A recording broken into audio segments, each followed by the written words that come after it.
Hello everyone, welcome to Melvano app. Today we are going to learn about perpendicular distance of a point from a plane. आज के इस lecture में हम लोग देखने वाले हैं, जैसे मान लीजिए सपोज मेरे पास ये प्लेन है, इस प्लेन की मेरे पास कोई पॉइंट होगा, लेट से पी आर वेक्टर, ठीक है। तो इस प्लेन की इस पॉइंट से डिस्टेंस कितनी होगी, ये जो डी डिस्टेंस है ये हम आज निकालने वाले हैं, ठीक है।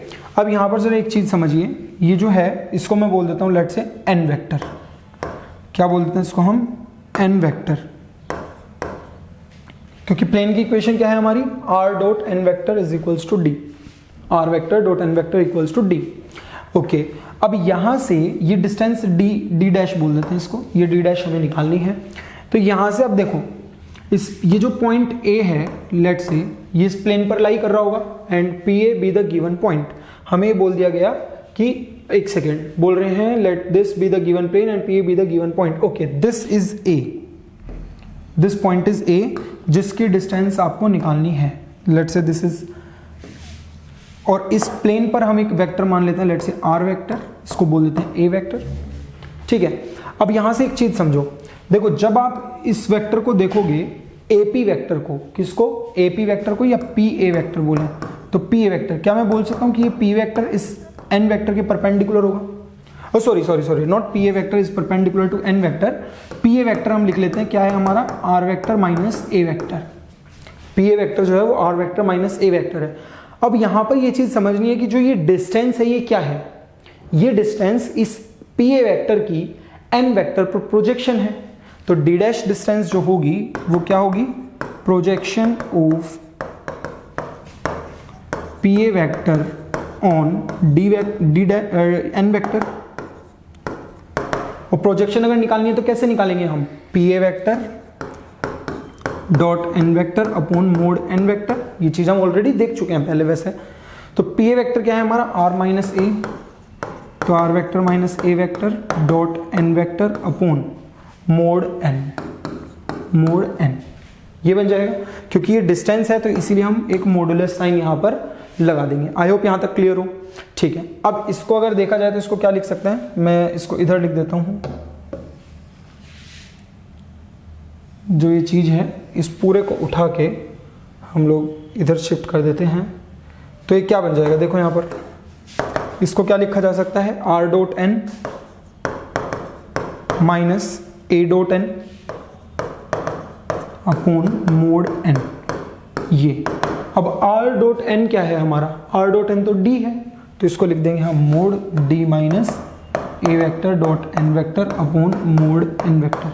तो a dot N minus D लिखो या d minus A dot N लिखो, क्योंकि बाहर तो मॉड्यूलस लिखा हुआ है तो कोई दिक्कत नहीं है, और डिवाइड में मोड n आ जाएगा। तो यहाँ पर इस तरह से हमारी ये जो परपेंडिकुलर डिस्टेंस है बन जाएगी। अब इसको याद रखने का क्या तरीका है? देखो हर बार तो बस ऐसे बैठ के हम डिराइव नहीं करेंगे, तो इसको याद रखने का क्या तरीका है? जिस पॉइंट से आप डिस्टेंस निकाल रहे हो, जिस पॉइंट से डिस्टेंस निकाल रहे हो उस पॉइंट को प्लेन की इक्वेशन में पुट कर दो। तो प्लेन की इक्वेशन को आप r dot N is equals to D ना देख के r vector dot N vector is minus D equal to 0 ऐसे देख लो।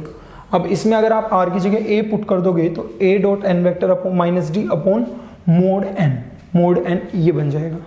क्लियर है यहाँ तक? आई होप यहाँ तक कोई दिक्कत ना हो, ठीक है। अब जो कार्टेशियन फॉर्म में है वो मैं आपको डायरेक्ट ही बताऊंगा कि कैसे लिखा जाता है। देखिए जैसे मान लीजिए कार्टेशियन फॉर्म में आपके पास ये प्लेन की इक्वेशन है और आपको बोला गया कि इस पॉइंट की डिस्टेंस हमें बतानी है इस प्लेन से। तो प्लेन से अगर पॉइंट की डिस्टेंस, जैसे वेक्टर में हमने क्या किया था, इस पॉइंट को प्लेन में पुट कर दिया, यहां पर भी हम क्या करेंगे? इस पॉइंट को प्लेन में पुट कर देंगे। तो जब आप इस पॉइंट को प्लेन में पुट करोगे तो आपको क्या मिलेगा? ये मिलेगा ax1 plus by1 plus cz1 plus d upon root over x के कोफिशिएंट का स्क्वायर प्लस y के कोफिशिएंट का स्क्वायर प्लस z के कोफिशिएंट का square, that is a square plus b square plus c square. तो इस तरह से जो है आप लोग एक पॉइंट x1 y1 z1 की इस प्लेन से डिस्टेंस निकाल सकते हो। d नहीं लिखेंगे क्योंकि d प्लेन में ऑलरेडी है, ठीक है।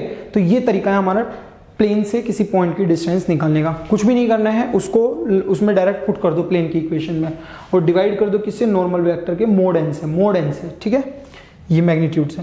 फिर यहाँ पर क्या है? Distance between parallel planes. अब जैसे मान लो, सपोज करो ये मेरे पास एक प्लेन है और यहाँ से ऐसे ही ये भी एक प्लेन है, इसे बोल देते हैं लेट से P1, इसे बोल देते हैं P2।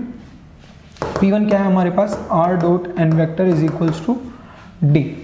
D1, ये है सपोज। अब n वेक्टर इसमें आएगा और इसमें भी मैं r डॉट n ही लिखूंगा। दोनों में r डॉट n क्यों लिखा जा रहा है, n1 n2 क्यों नहीं लिखा, क्योंकि ये अगर पैरेलल हैं तो इनकी नॉर्मल्स भी सेम ही होगी, तो इसीलिए हम यहाँ पर n1 n2 ना लिख के डायरेक्ट n लिख रहे हैं, दोनों की नॉर्मल वेक्टर सेम ही होनी है। अब यहाँ पर एक चीज़ समझो, अगर मेरे को इस प्लेन की ओरिजिन से डिस्टेंस निकालनी है, तो हम ये चीज़ पढ़ चुके हैं कि अगर इस प्लेन की मुझे ओरिजिन से डिस्टेंस लिखनी है तो हम क्या करते हैं, मोड n से डिवाइड करेंगे। तो मोड n से डिवाइड करोगे तो r वेक्टर डॉट ये क्या बन जाएगा, n cap is equals to d1 upon mod n vector.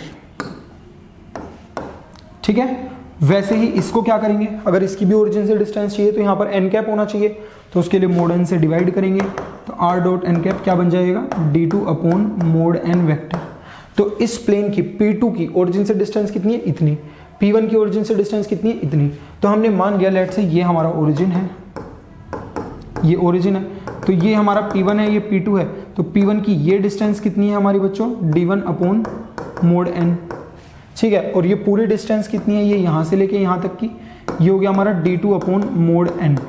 अब हमें क्या चाहिए, हमें चाहिए ये डिस्टेंस, तो ये डिस्टेंस कितनी होगी, टोटल माइनस दिस, तो मतलब d2 बाय मोड n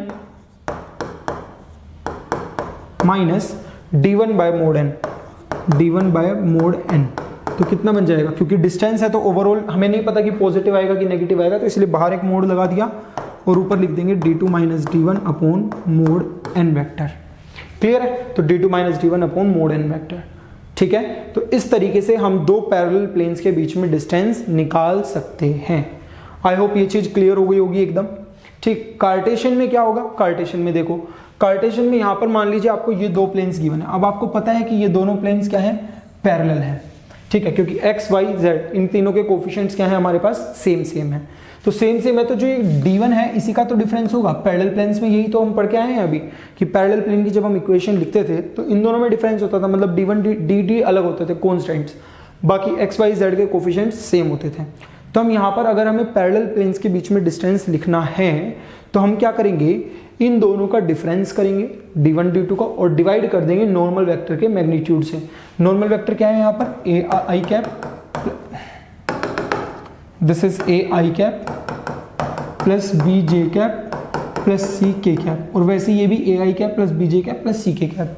तो यहाँ से हम क्या करेंगे, d1 minus d2 upon root over इसका a square plus b square plus c square, क्योंकि इसका मैग्नीट्यूड क्या होगा, यही तो होगा। तो इस तरह से आप दो पैरेलल प्लेन्स के बीच में डिस्टेंस निकाल सकते हो, वेक्टर फॉर्म में भी, कार्टेशियन फॉर्म में भी। क्लियर है, चलिए नेक्स्ट क्या बोल रहे हैं, एक क्वेश्चन देख लेते हैं। बोला जा रहा है find length of the point this from this plane. तो इस प्लेन से अगर लिखना है तो सबसे पहले तो इसमें सब कुछ एक तरफ लिख लो, ये लिख लिया हमने। अब क्या करना है हमने, अगर इसकी डिस्टेंस निकालनी है तो मोड इस पॉइंट को इसमें पुट कर दो, तो 2 into 7 plus 4 into 14 minus 5 minus 2 upon root over इसका मैग्नीट्यूड, इसके नॉर्मल वेक्टर का। तो नॉर्मल वेक्टर क्या है, 2i cap plus 4j cap minus k cap, ये नॉर्मल वेक्टर है। इसका मैग्नीट्यूड लिखेंगे तो क्या आएगा, root over 2 square plus 4 square plus minus 1 का स्क्वायर, माइनस 1 का स्क्वायर भी 1 स्क्वायर ही होगा, नो प्रॉब्लम। तो 2 7 से 14, ये बन जाएगा 56 minus 5 minus 2 upon root over 4 plus 16 plus 1। इनको हम ऐड करेंगे तो कितना बन जाएगा, 70 minus 7, 70 minus 7 is 63 upon root over 16 plus 4 is 20, 20 plus 1 is root 21, तो 63 अपॉन रूट 21। तो इस तरीके से हम इसको लिख सकते हैं। हो सकता है आपको इस तरह से लिखा हुआ हो, इसको 61 को आप 21 इंटू 3 भी लिख सकते हो अपॉन रूट 21, ये कैंसिल होगा तो यहाँ से क्या बचेगा, रूट 21 इंटू 3, तो इसको 3 रूट 21, ये भी डिस्टेंस लिखी जा सकती है, दोनों एक ही चीज़ है। ठीक है, तो डिस्टेंस अगर किसी पॉइंट की किसी प्लेन से निकालनी है तो हमारा मेन काम क्या है कि हमें उस पॉइंट को उस प्लेन में पुट कर देना है और डिवाइड कर देंगे नॉर्मल के मैग्नीट्यूड से। क्लियर, चलिए नेक्स्ट क्या बोल रहे हैं, अगर मान लीजिए दो पैरेलल प्लेन्स है मेरे पास, एक ये प्लेन है और एक ये प्लेन है, दिस प्लस 5 इक्वल्स टू 0, तो इनके बीच में डिस्टेंस निकालनी है। तो अक्सर बच्चे क्या करते हैं, वो देखेंगे कि ये दोनों तो पैरेलल हैं, तो यहाँ पर अगर उसने बोल ही दिया क्वेश्चन में कि पैरेलल प्लेन्स है, तो इसका मतलब इसका d हो गया 1 और इसका d कितना हो गया 5, तो वो डायरेक्ट लिख देंगे 5 minus 1 upon root over 1 square plus 2 square plus minus 2 square, तो ये बन जाएगा 3 upon 3 that is equal to 1। और जैसे ही आपने ये किया तो पूरा क्वेश्चन गलत। क्यों गलत, समझिए। जब मैंने आपको पैरेलल प्लेन्स की बात बताई तब यहां पर एक्स वाई जेड के कोफिशिएंट्स क्या थे, सेम थे। एक्स वाई जेड के कोफिशिएंट्स क्या थे, सेम थे। अब आप जरा ये क्वेश्चन देखो, क्या इसमें एक्स और वाई जेड के कोफिशिएंट्स सेम हैं? यहां पर एक्स वाई जेड के कोफिशिएंट्स क्या है, 1 2 -2। यहां क्या है, 2 4 -4। 1 2 -2 2 4 -4 क्या ये सेम है? बिल्कुल भी सेम नहीं है, तो इन्हें सेम बनाना पड़ेगा। इस इक्वेशन को मतलब 2x + 4y - 4z + 5 = 0 को अगर हम 2 से डिवाइड कर दे तो क्या बनेगा, x + 2y - 2z + 5/2 = 0। ये बन जाएगा। तो यहां से d1 कितना है हमारा 1, d2 कितना हो गया 5/2। अब आप ध्यान से देखो, ये और ये दोनों में एक्स वाई जेड के कोफिशिएंट सेम आ रहे हैं। अब आप मजे से यहां पर फॉर्मूला लगा सकते हो। तो क्या लगाएंगे, मोड d1 - d2 मतलब 1 - 5/2 अपॉन √1² + 2² + 2²। तो ये बन जाएगा यहां से 2 - 5 दैट इज 2 - 5/2 अपॉन 3। तो यहां से बनेगा -3 3 कैंसिल। तो ओवरऑल मॉडुलस है तो इसलिए 1/2 यहां से आंसर हमारा बन जाएगा। तो इस तरीके से आप जो है दो पैरेलल प्लेन्स के बीच में डिस्टेंस निकाल सकते हो। तो यहाँ पर ये थोड़ा सा ध्यान रखना कि जब भी आप दो पैरेलल प्लेन्स के बीच में डिस्टेंस निकाल रहे हो तो उसमें एक्स वाई जेड के कोफिशिएंट्स आपके सेम होने चाहिए। वो अगर वेरी कर रहे हैं तो प्रॉब्लम हो जाएगी, मतलब फिर वो आपका क्वेश्चन सही नहीं हो पाएगा। Okay, so this is all about distance of a point from a plane and distance between two parallel planes. Next जो हमारा लेक्चर है उसमें हम लोग देखने वाले हैं कि foot of perpendicular क्या होता है और किसी पॉइंट की किसी प्लेन में इमेज कैसे निकालते हैं।